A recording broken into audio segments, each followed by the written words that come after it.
দেখুন শাস্ত্রটা মেনে দেখুন, হরি নামের এমন গুণ, যেদিন রামচন্দ্র সেতু বন্ধন করে লঙ্কায় প্রবেশ করছে, কি করছে গো? ওই শিলাগুলোর মধ্যে রাম নাম লিখে দিচ্ছে, আর যেই না জলে নিক্ষেপ করছে, ওই রাম নামের এমন গুণ, শিলাগুলো জলে ভেসে যাচ্ছে।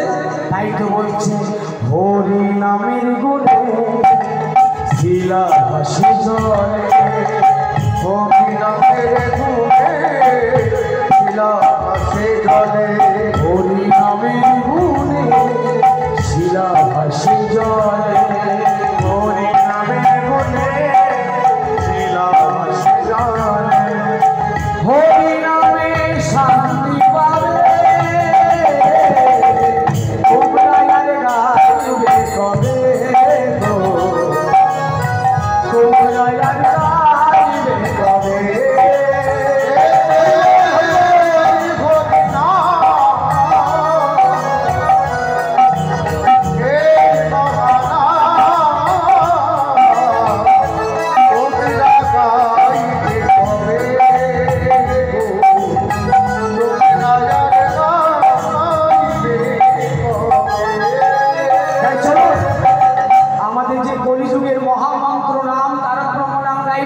সকলে মা কষ্ট করে হাত তুলে তুলে, সকলে হাত তুলে, হরে কৃষ্ণ হরে কৃষ্ণ কৃষ্ণ হরে হরে, হরে রাম হরে রাম, রাম রাম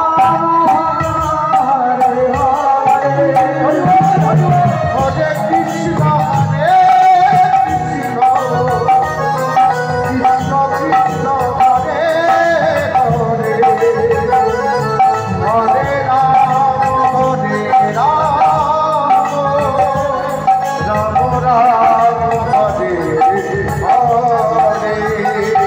হরে কৃষ্ণ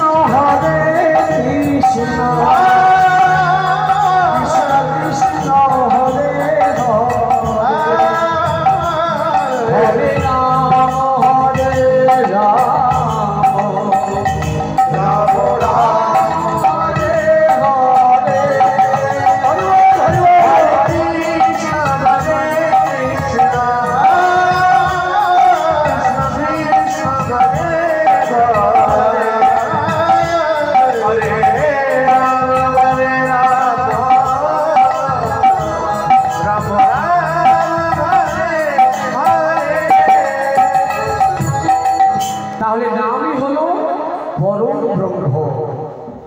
আর নামই যদি পরম ব্রহ্ম হয়, এই কলিযুগে উদ্ধারের উপায় হলো হরিনাম। তাই ভক্তমণ্ডলী ও ভক্তিমতী মায়েরা, আজকে দ্বিতীয় রজনীতে আজকে যে লীলা পরিবেশন করব ভক্তির ইচ্ছাতে, ভগবান শ্রীকৃষ্ণের দ্বারকা লীলা বা প্রভাস, ছোট্ট করে গৌরচন্দ্রিকা করব আর লীলার মধ্যে প্রবেশ করব। আজ লীলা চলো